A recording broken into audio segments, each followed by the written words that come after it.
En el centro de Boston, justo frente a una de las universidades más prestigiosas del país, había un pequeño café llamado The Breuse, famoso por sus croissants y por ser el lugar favorito de los estudiantes ricos para sentirse cercanos al pueblo. A las 8 de la mañana, el lugar bullía de risas, laptops abiertas y conversaciones sobre becas, inversiones y viajes a Europa.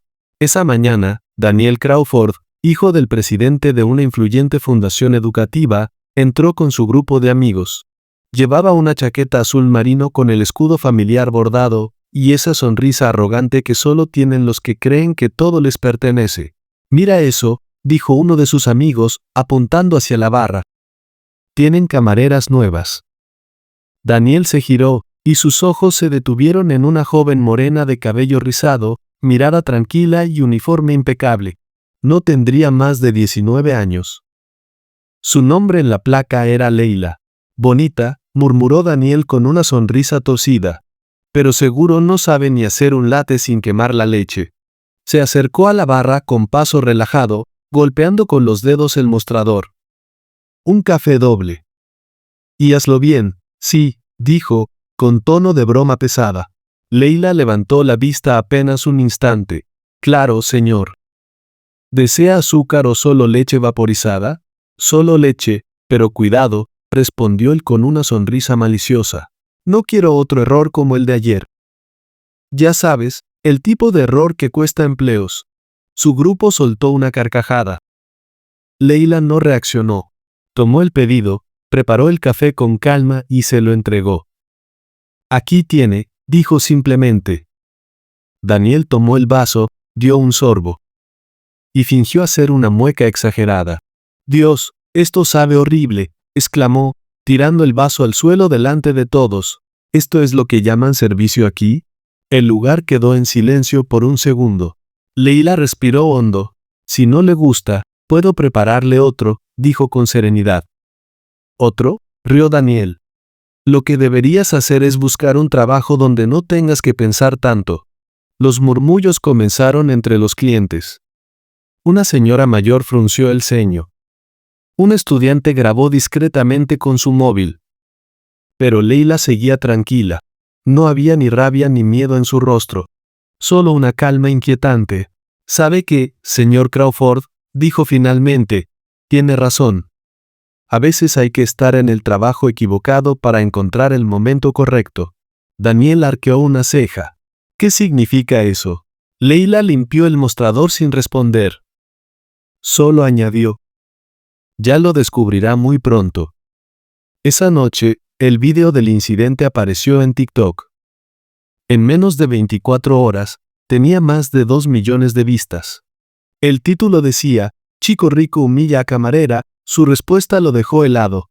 Los comentarios estaban llenos de furia y apoyo hacia ella. Pero lo que nadie sabía era que Leila no era una camarera común. Ni siquiera era empleada del café. Al día siguiente, Daniel entró furioso al local. «¿Dónde está la chica de ayer?», preguntó al encargado. «¿Leila?», respondió el hombre confundido. «No hay nadie con ese nombre contratado aquí». Daniel parpadeó. «¿Qué?». «Dije que no tenemos a ninguna empleada llamada Leila. Ella vino con una recomendación del propio consejo universitario, pero no aparece en nuestra nómina». Daniel salió del café con el ceño fruncido. Al revisar su teléfono, notó algo aún más extraño. El video de su humillación ya no estaba en TikTok. Todas las copias parecían haber desaparecido. Esa tarde, mientras caminaba por el campus, un correo electrónico anónimo llegó a su bandeja de entrada. El asunto decía: «Consecuencias de tus acciones». Dentro solo había una frase: «Nos vemos pronto, Daniel». Durante los siguientes días, pequeñas cosas comenzaron a salir mal en su vida. Su cuenta universitaria fue bloqueada, por error administrativo. Su tarjeta de crédito fue suspendida temporalmente, por revisión de seguridad. Y su padre recibió una notificación sobre una auditoría de fondos de su fundación. «Debe ser alguna coincidencia», dijo Daniel, intentando mantener la calma. Pero en la pantalla de su móvil apareció un nuevo mensaje, con un video adjunto. Era la grabación completa de su humillación en el café. Desde otro ángulo, en el fondo del clip, se veía un logo borroso en la chaqueta de Leila, una insignia federal. El texto bajo el video decía: "El café fue solo el comienzo, L". Daniel tragó saliva. Por primera vez en su vida, no sabía qué hacer. Y mientras tanto, en un apartamento pequeño al otro lado de la ciudad, Leila observaba la pantalla de su laptop. Junto a ella, una carpeta titulada Operación Mármol Blanco brillaba con decenas de documentos sobre Daniel, su padre y la fundación familiar. Ella sonrió apenas. «Uno más, Marcus», susurró. «Uno más y te prometo que terminaré lo que empezamos».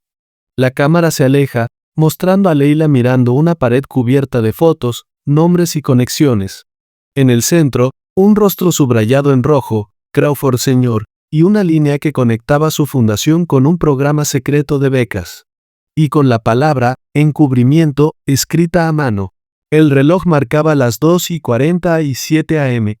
En un pequeño apartamento al norte de Boston, Leila revisaba una vez más la grabación del incidente en el café. Cada segundo, cada expresión, cada palabra de Daniel estaba perfectamente documentada. Pero el video no era lo importante. Lo importante era quién lo vería después. En la pared frente a ella colgaban fotografías conectadas por hilos rojos: Daniel, su padre, Richard Crawford, presidente de la fundación más poderosa del estado, varios directores de escuelas privadas y un nombre en mayúsculas: Elias Rivera. Elias era su hermano mayor. O mejor dicho, fue su hermano mayor. 3 años atrás, Elias había sido un estudiante brillante. Consiguió una beca completa en una de las academias privadas financiadas por la Fundación Crawford. Sus cartas a casa estaban llenas de entusiasmo, hasta que un día comenzaron a cambiar de tono. En lugar de hablar de clases o proyectos, empezó a escribir sobre las reglas no escritas del colegio, las fiestas donde los becados servían a los hijos de los donantes, los accidentes que le pasaban a quienes se quejaban, los profesores que cerraban los ojos cuando alguien poderoso cruzaba la línea. La última carta de Elias decía: «Si algo me pasa, Leila, busca a los Crawford». Todo empieza y termina con ellos. 2 semanas después, Elias se cayó por las escaleras del dormitorio principal durante una fiesta. La policía lo declaró un accidente. La escuela lo olvidó. Pero Leila no. En los meses siguientes, la chica que todos conocían como Tranquila desapareció del mapa. Dejó la universidad pública donde estudiaba biología y se inscribió en un curso de investigación forense y defensa personal. Trabajó de camarera, traductora y hasta como interna en un despacho de abogados.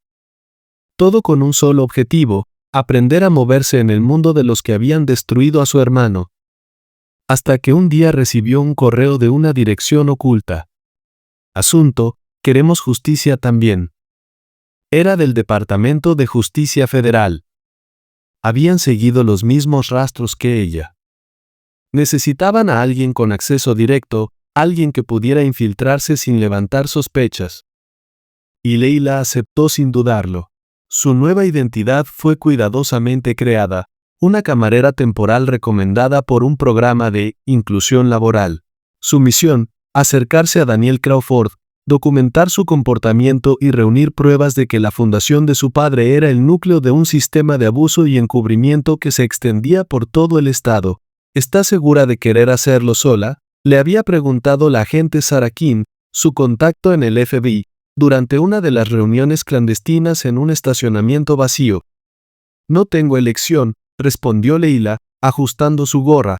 «Ellos mataron a mi hermano. Y ahora se creen intocables». Sarah suspiró. «Solo recuerda, esto no es venganza, Leila. Es justicia». «A veces», contestó ella, «la justicia necesita un poco de venganza para despertar». El incidente en el café no fue un accidente. Fue una prueba. Una provocación cuidadosamente diseñada para empujar a Daniel a mostrar su verdadera cara ante cámaras. Y funcionó mejor de lo esperado. Mientras Daniel intentaba limpiar su imagen en redes, Leila usaba los días siguientes para rastrear su entorno digital. A través de una red anónima, accedió a los correos corporativos de la Fundación Crawford. Encontró transferencias sospechosas a consultores educativos que en realidad eran padres de estudiantes expulsados injustamente. También halló registros de becas canceladas misteriosamente, todas pertenecientes a jóvenes latinos y afroamericanos. Pero lo que la dejó helada fue una carpeta llamada Proyecto Serenity. En su interior, había informes de investigación interna sobre muertes de estudiantes accidentales en las academias financiadas por los Crawford. Elias Rivera era uno de los nombres. Sabía que no fue un accidente, susurró Leila, con lágrimas contenidas, lo sabía. Guardó todo en una memoria cifrada y la escondió dentro del marco de una foto de su hermano. En ese momento, su teléfono vibró. Era un mensaje desconocido. Sabemos quién eres. Detente, o acabarás igual que él. Leila cerró los ojos. Respiró hondo, y sonrió. Entonces ya están asustados. Al día siguiente, Daniel recibió una visita inesperada en la universidad.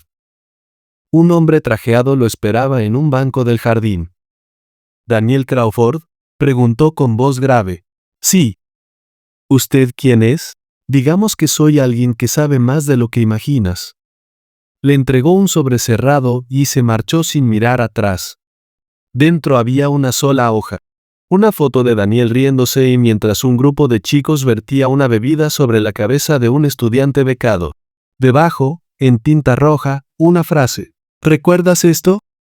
Elias sí. Daniel se quedó blanco. Esa imagen era de hace 3 años, y la única copia que existía estaba en su viejo teléfono. Uno que había tirado después del accidente. ¿Cómo podía tenerla esa chica? Esa noche no pudo dormir. Por primera vez en su vida, sintió miedo. No de Leila, sino de la verdad. Mientras tanto, en el apartamento, Leila preparaba el siguiente paso. Su laptop mostraba un mapa de conexiones con nombres, fechas y archivos encriptados. En la esquina inferior del monitor, un temporizador contaba en reversa, 72 horas. Era el plazo para la exposición pública de la Fundación Crawford. La voz de su hermano resonó en su memoria. No dejes que los poderosos te convenzan de que no puedes ganar. Leila sonrió. No lo haré y... No esta vez. De repente, el sonido de unos pasos en el pasillo la hizo girar. Tomó su arma paralizante del cajón. La puerta se abrió lentamente, y apareció la agente Kim, respirando agitadamente. Leila, tenemos un problema, dijo. Los Crawford se están moviendo antes de lo previsto. ¿Qué pasó? Interceptamos una llamada de Richard Crawford. Están contratando seguridad privada. Quieren desaparecerte. Leila guardó los documentos en una mochila. Entonces vamos bien. Si están desesperados, es porque saben que ya no tienen el control. Sara la miró con preocupación. Esto va a escalar muy rápido. Lo sé, respondió Leila, abrochándose la chaqueta. Pero no vine aquí para esconderme. Esa noche, Daniel se reunió con su padre. La tensión en la sala era tan espesa que se podía cortar con un cuchillo. Papá, esa chica. Sabe cosas. Tiene fotos, videos, incluso documentos. Richard Crawford lo observó en silencio. Entonces encárgate de que desaparezcan. Todos. ¿Cómo? Tenemos contactos. Igual que hace 3 años. Daniel tragó saliva. Sabía exactamente a qué se refería. A lo que le habían hecho a Elias Rivera. Pero lo que ninguno de los dos sabía era que, justo fuera de la mansión, un pequeño dron grababa cada palabra. Y al otro lado de la ciudad, Leila miraba en directo la transmisión. Perfecto, murmuró. Ahora solo falta una pieza más.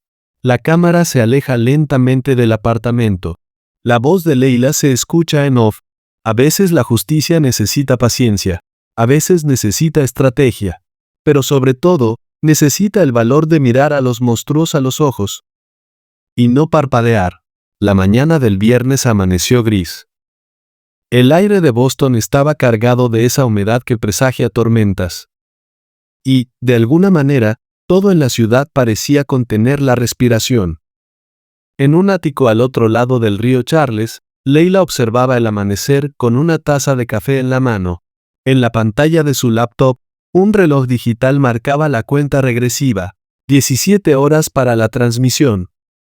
Había pasado 3 años preparando ese momento. 3 años de silencios, de sonrisas forzadas, de fingir ser débil para que los poderosos bajaran la guardia. Y ahora, el monstruo que había destruido a su hermano estaba a punto de caer frente a todos. ¿Lista para convertirte en la mujer más odiada por los ricos de Massachusetts?, preguntó la agente Sarah King, que la observaba desde el sofá, con media sonrisa. No vine aquí para ser odiada, respondió Leila, sin apartar la vista del reloj. Vine para que por fin alguien los odie a ellos. Sarah la miró un momento más y luego abrió una carpeta. Tenemos todo preparado. Las grabaciones de audio, las fotos de las fiestas, las transferencias bancarias, los correos filtrados. A las 10 de la mañana, los archivos se liberarán automáticamente en las plataformas de prensa y redes federales. Y el video del dron. Listo. Se transmitirá en vivo. Leila respiró hondo. Entonces es hora de provocar el movimiento final. A unos kilómetros de ahí, Daniel Crawford estaba frente al espejo de su baño, intentando convencer a su reflejo de que no había perdido el control. Las ojeras marcaban su rostro. No había dormido. La noche anterior soñó con Elias Rivera cayendo por las escaleras una y otra vez, con su risa sonando en el fondo del sueño como un eco acusador. Su padre, Richard, entró sin tocar la puerta. Nos vamos en 20 minutos. Tenemos reunión con el consejo de la fundación. Papá, deberíamos detener todo esto. Esa chica tiene pruebas. Esa chica no es nadie, Daniel. La voz de Richard era un látigo. ¿Sabes cuántas personas me han intentado chantajear en 30 años? Todas desaparecieron. Y ella también lo hará. Daniel lo miró, horrorizado. ¿Qué hiciste con Elias, papá? Richard se detuvo. Solo lo observó con una frialdad que helaba la sangre. Lo que fue necesario. Para protegernos. Por primera vez en su vida, Daniel vio a su padre no como un hombre poderoso, sino como algo mucho peor, una bestia sin conciencia. A las 9 de la mañana, Leila llegó al mismo café donde todo había comenzado. Los empleados la reconocieron y le sonrieron con complicidad. En una esquina, un pequeño grupo de estudiantes observaba curiosos. Uno de ellos susurró: «Es ella, la del video». Pero Leila ya no era la misma chica del delantal.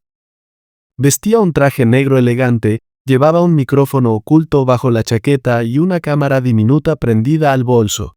Miró su reflejo en la ventana. «Hora de despertar al gigante», dijo en voz baja. En ese momento, su teléfono vibró. Era un mensaje cifrado del agente King. Los Crawford están llegando al edificio central. Los medios ya están posicionados. Ten cuidado. Están armados. Leila sonrió con calma. Perfecto. A las 10 en punto, las puertas de vidrio de la Fundación Crawford se abrieron con estruendo. Periodistas, fotógrafos y curiosos llenaban la calle. Richard Crawford caminó al frente, rodeado de guardaespaldas. Su hijo, detrás, con el rostro pálido. Señor Crawford, ¿qué responde a las acusaciones de corrupción en la asignación de becas? Mentiras sin fundamento, gruñó Richard. No perderé mi tiempo con teorías de conspiración inventadas por resentidos. Pero antes de que pudiera dar un paso más, una voz femenina resonó entre el murmullo. ¿Resentidos como Elias Rivera? Todos se giraron.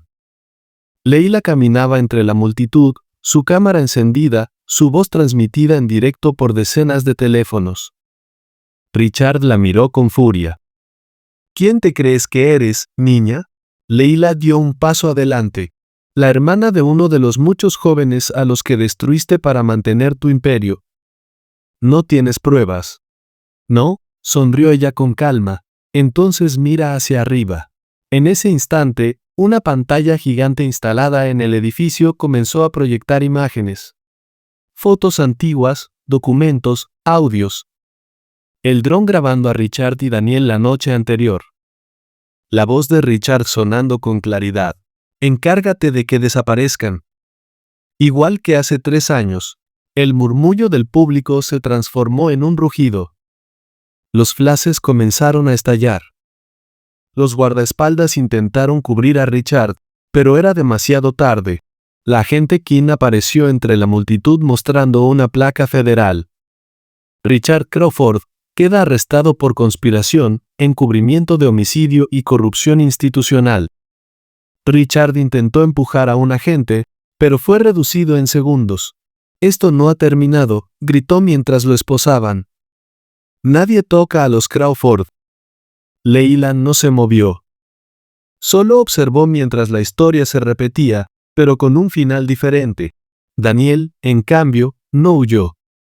Se quedó quieto, mirando la escena, el caos, los periodistas, su padre siendo arrastrado, y a Leila de pie frente a él. ¿Por qué hiciste todo esto?, preguntó con voz quebrada. Porque tú fuiste parte. Yo, solo seguía órdenes. Exacto, dijo ella con frialdad. Y esa es la excusa de todos los cobardes que ayudan a los monstruos. Daniel se desplomó en la acera, cubriéndose el rostro. El peso de 3 años de mentiras lo aplastó en segundos. Leila se inclinó hacia él. Cuando tiraste mi café al suelo, dijiste que el servicio no estaba a tu altura. Daniel levantó la vista, temblando. ¿Y ahora? Leila sonrió levemente. Ahora aprendiste que hay cosas que no se pueden comprar. Ni borrar. Las noticias se propagaron en cuestión de horas. Titulares en todas las plataformas. Caen los Crawford, red de corrupción escolar desmantelada por infiltrada del FBI. La camarera que derribó un imperio. El país entero vio el video de Richard admitiendo sus crímenes. Pero lo que más conmovió fue la escena final, Leila dejando un sobre con el nombre Elias Rivera en el altar de la iglesia local, mientras la voz de un presentador decía, una hermana que convirtió el dolor en justicia. Esa noche, Leila volvió al café, el mismo donde todo había empezado. Pidió un café doble. El barista se lo entregó, nervioso. Es un honor servirle, señorita Rivera. Ella sonrió suavemente. Gracias. Pero dígame, Leila. Las etiquetas no me interesan. Mientras bebía, su teléfono vibró. Era un mensaje del agente King. Operación Mármol Blanco, completada. 14 arrestos. El sistema cae. Leila miró por la ventana. El cielo, antes gris, comenzaba a despejarse. Descansa, Eli, susurró. Todo terminó. Sin embargo, al otro lado de la ciudad, en una celda de detención federal, Richard Crawford sonreía para sí mismo. Sacó un pequeño trozo de papel del bolsillo de su traje y lo deslizó bajo la luz tenue. En él, había solo una frase escrita con tinta azul. Plan de contingencia activado, Proyecto Renacer. Su sonrisa se ensanchó. Esto apenas comienza. El amanecer de la siguiente semana llegó con titulares, ruedas de prensa y celebraciones discretas. Boston parecía respirar aliviada. En redes, el hashtag numeral Justicia para Elias se convirtió en tendencia nacional. Pero Leila sabía, en lo más hondo, que los monstruos nunca caen del todo con una sola estocada. La agente Sarah King se lo dijo sin rodeos, en una oficina provisional del Departamento de Justicia, rodeadas de pantallas con gráficos de redes criminales. La columna vertebral del sistema se rompió, pero no el tejido. Los Crawford tenían un plan de contingencia. Lo vi venir, respondió Leila, clavando la mirada en un mapa donde nuevos hilos conectaban a bufetes, consultoras y 3 académicas intocables. Proyecto Renacer, ¿cierto? King asintió. Financiamiento en la sombra, una red de donantes sustitutos y exdirectivos dispuestos a mover dinero y favores para sembrar dudas. Ya empezaron con campañas de desinformación. Revisionismo puro, no fue asesinato, fue un accidente manipulado por una infiltrada. Entonces hay que hacer lo mismo que hicimos antes, dijo Leila. Luz. Pero esta vez no será solo mi voz. Se hizo un silencio denso, como antes de una sentencia. ¿Qué planeas?, preguntó Sara. Leila deslizó sobre la mesa una carpeta con el nombre Movimiento Orión. Dentro, había un esquema conciso. Red de testigos protegidos, alumnos expulsados, becados silenciados, profesores marginados.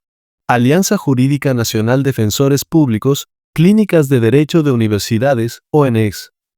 Foros públicos de memoria, audiencias abiertas, testimonios transmitidos en vivo, archivos digitales verificables. Transparencia escolar obligatoria, un proyecto de ley ya redactado, listando protocolos de becas, expulsiones y accidentes. No vamos a pedir permiso, terminó Leila. Vamos a ocupar el centro de la conversación. Y a blindar cada verdad con 1000 espejos. Al salir del edificio, el aire olía a lluvia. Una chica de unos 17 años la esperaba al pie de la escalera. ¿Eres Leila? Sí. Yo, la voz le tembló. Fui expulsada el año pasado por faltas disciplinarias. En realidad me obligaron a servir bebidas en una fiesta. Dije que no. Me inventaron un informe. Leila la miró con una ternura que guardaba solo para quienes conocían el filo del miedo. ¿Tu nombre? Camila. Camila, ¿quieres hablar? No solo conmigo. Con todos. La chica tragó saliva, luego asintió. Quiero. Pero. Tengo miedo.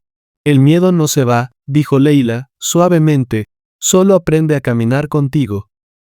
Te acompaño. Esa misma noche, el Movimiento Orión tuvo su primer foro público en un auditorio universitario prestado. Filas de sillas metálicas, un escenario simple, una pantalla, una mesa con agua y micrófonos. Nada de pompa. Nada que distrajera del punto, escuchar. Camila habló primera. Luego un profesor que denunció presiones para inflar calificaciones de hijos de donantes. Después, un exconserje que describió cómo le pagaron para perder reportes de incidentes. Las palabras cayeron como piedras en un lago quieto, generando ondas que ya nadie podía contener. En mitad del tercer testimonio, un zumbido agudo recorrió el auditorio. Se fue la luz. Gritos, pasos. En la oscuridad, la voz de Leila cortó el pánico. Tranquilos. Esta sala tiene generador. Las luces de emergencia encendieron líneas rojas a lo largo del piso. La pantalla volvió, pero no con la presentación de Orión, apareció un clip anónimo. Un traje negro, manos con anillos caros, una copa de whisky, una voz distorsionada. Creen que pueden destruirnos con discursos. No entienden cómo funciona el mundo. Ustedes hablan, nosotros compramos el silencio. El clip se cortó. Silencio helado. Leila, sin perder el pulso, se acercó al micrófono. Acaban de mostrarnos su mejor arma, intimidar y confundir. Alzó la mano, y en la pantalla apareció una matriz con fecha y hora. Y aquí está la nuestra, verificación cruzada, cadena de custodia y copias espejo en servidores distribuidos. La audiencia estalló en aplausos. Camila sonrió entre lágrimas. A kilómetros de allí, en una oficina semivacía, un hombre miraba la misma transmisión en su tablet. Thomas Vale, antiguo asesor financiero de los Crawford, uno de esos operadores grises que siempre encuentran una puerta lateral. Marcó un número. Plan beta, dijo, si no podemos ensuciarla, la desgastamos. Demandas, acoso, filtraciones. Todo legal. Todo lento. Hasta que la gente se canse. Colgó y bebió un sorbo. La memoria, susurró, siempre es cuestión de agotar la memoria. El día 10 del Movimiento Orión, los ataques comenzaron por todas partes. Un blog anónimo publicó pruebas falsas de que Leila había inventado correos. Un conductor la siguió durante 3 noches. Su buzón se llenó de cartas con amenazas veladas. Eres buena, pero no suficiente. Todos se cansan. Tú también te caerás. Leila aprendió a dormir con el teléfono en modo avión y un canal de seguridad activo. Sara duplicó su escolta. Las clínicas de derecho recibieron recursos para contestar, una por una, las demandas estratégicas. ¿No te quema?, le preguntó Sara, exhausta, a las 2 de la mañana, revisando una pila de declaraciones. Claro que quema, respondió Leila, con una sonrisa cansada. Pero no arde mi miedo, arde su miedo. Es distinto. La audiencia estatal por el proyecto de transparencia llegó antes de lo previsto, empujada por firmas digitales y la presión de la prensa. El Capitolio se llenó. A un lado, directivos con trajes perfectos. Al otro, estudiantes con carpetas gastadas. Leila habló última. No estamos pidiendo milagros, dijo, firme, con la foto de Elias en la mano. Pedimos luz. Registro público de becas y expulsiones. Auditores externos ajenos a donantes. Protocolos claros de denuncias y protección de testigos. Sanciones reales a directivos que encubran. Este proyecto, continuó, no es contra escuelas privadas, es contra la impunidad. Si su institución no tiene nada que ocultar, esto la hará más fuerte. Un murmullo de aprobación recorrió la sala. Detrás, Thomas Vale observaba con gesto pétreo. Esa tarde, cuando Leila cruzaba el estacionamiento del Capitolio, un auto negro aceleró. Frenó a centímetros. La ventanilla bajó apenas. Una voz, sin rostro. Detente. Tu hermano no fue el primero. Y podría no ser el último. El auto se fue. Leila se quedó inmóvil. El viento de la tarde le azotó el rostro. No lloró. No corrió. Sacó el teléfono, grabó un audio y lo envió al canal seguro de Orión. Intento de intimidación, 18:42. Placas parciales captadas. Solicito cruce con cámaras de tránsito. En la noche, todas las pantallas de Orión mostraron la imagen del auto, ampliada, estabilizada, rastreada. La placa coincidía con una compañía de logística usada por consultoras pantalla de los Crawford. Renacer tenía firma. El día 30, el proyecto de ley pasó su primera votación. La sala estalló. Camila la abrazó con ese llanto que limpia memoria. No es el final, dijo Leila, es una puerta. Entraremos contigo, respondió Camila. En su celda, Richard Crawford vio la noticia en un televisor mudo. Se rió, solo, como quien se ríe de un chiste que el resto aún no entiende. Abrió un libro por la mitad. Entre las páginas, una foto diminuta de un puerto, coordenadas, un nombre en clave, niebla. No me entierran tan fácil, murmuró. La ciudad vive de mis sombras. La noche de memoria del movimiento Orión se transmitió desde una plaza pública. Velas, pantallas, música mínima. Uno a uno, aparecieron nombres en la pantalla, expulsados, silenciados, muertos, accidentales. Cuando el rostro de Elias Rivera llenó la plaza, el murmullo se convirtió en un murallón de silencio digno. Leila subió al escenario. He aprendido dos cosas, dijo, con voz clara. Primero, los monstruos no se esconden bajo la cama, firman contratos y donan bibliotecas. Segundo, la justicia no es un acto, es un hábito colectivo. Se practica, se repite, se contagia. Miró a la cámara, atravesándola. A los que aún temen hablar, nosotros hacemos hueco. No están solos. Alzó la foto de Elias. A los que creyeron que podían comprar el silencio, nuestra respuesta es más ruidosa que su dinero. La multitud se puso de pie. Velas en alto. La imagen era un mapa nuevo del país, parpadeos de luz que no podían apagarse todos a la vez. En la madrugada, Leila caminó sola por el malecón. El viento del mar traía sal, y un rumor profundo, como si el agua guardara historias que la ciudad nunca quiso oír. La agente Sara se unió en silencio. Aprobación final en 2 semanas, dijo, y capturamos al conductor del auto negro. Cantó nombres. El hilo sube hasta Vale. Lo sabía, respondió Leila. El peón siempre delata al alfil. Sara la miró de reojo. Cuando todo esto pase, ¿qué harás? Leila sonrió, cansada y luminosa a la vez. Seguir. El monstruo cambia de máscara, no de hambre. ¿Y si te cansas? Entonces otra persona seguirá. Ese es el punto. Orión no soy yo, somos muchos. La cámara sube lentamente. La ciudad despierta. Titulares cruzan la pantalla. Avanza ley de transparencia escolar, auditorías y protección a denunciantes. Red Renacer cae, 23 imputados por obstrucción y acoso. Movimiento Orión se expande a 12 estados. Planos finales. Camila entrando a una nueva escuela con beca restaurada. Un aula pública donde un profesor muestra a su clase cómo denunciar sin miedo. Un juez leyendo cargos a Tomás Vale. Y Leila, sola en su apartamento, guardando por fin la foto de Elias en un marco nuevo. Coloca el marco sobre una repisa junto a una vela encendida. Cierra los ojos. No es venganza, Eli, susurra, es futuro. Golpe suave en la puerta. Leila abre. Un mensajero le entrega un sobre sin remitente. Dentro, una llave antigua y una nota escrita a mano. Para cerrar puertas. Y para abrir otras. Un amigo que también decidió no parpadear. Leila sonríe, mezcla de alerta y esperanza. Mira a cámara, como si hablara con cada persona al otro lado. Suscríbete si crees que la verdad puede contra cualquier sombra. Comparte esto con alguien que necesite escuchar que no está solo. Y recuerda, la justicia no llega, se camina.